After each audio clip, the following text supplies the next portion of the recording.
Hi guys! Welcome back sa aking channel. Barya Gaming is here. Muling nagbabalik upang magbigay sa inyo ng isang game na kung saan pwede kang kumita habang ikaw ay naglilibang. Ito ang Xland World.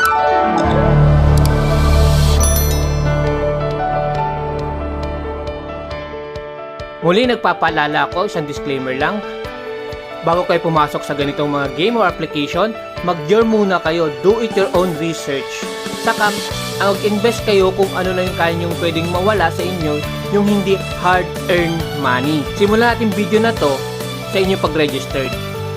Pag nag-registered kayo dito sa game na to, magkakaroon kayo ng free NFT isa at saka 3,600 GGP. Bago tayo magsimula, ganito ang pag-registered, no?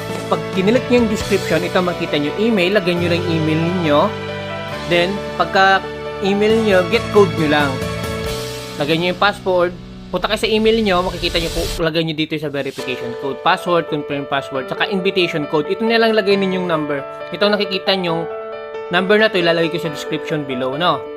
Para kuha kayo ng free NFT na isa saka 3,600. Then back to login. Pag nandito na kayo sa game, ang una nyong gagawin, pumunta kayo ng mall, pindutin yung NFT, then pindutin nyo yung makikita nyo card dyan or pa yung character nyo, yung NFT ninyo, level 0 yan.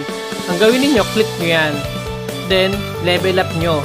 Yan, level 26 max nyo kasi wala naman tayo paggagamitan pa ng GGP kung di pa farm natin. Then, punta kayo ng home, punta kayo ng dock, then, sa base. Click nyo yung NFT nyo, confirm selection, confirm nyo lang yan. Then, detail na siya. Or pwede nyo nang iwanan yung application, pwede nyo nang i-close, then buksan nyo na lang after 8 hours para i-claim yung ating nakuha XC Experience, yung brown, saka GGP 210. Kung nagustuhan nyo ang ganitong video, pakishare na rin, hit subscribe button, and notification bell para updated kayo, then share nyo na rin. Maraming salamat. Bye-bye!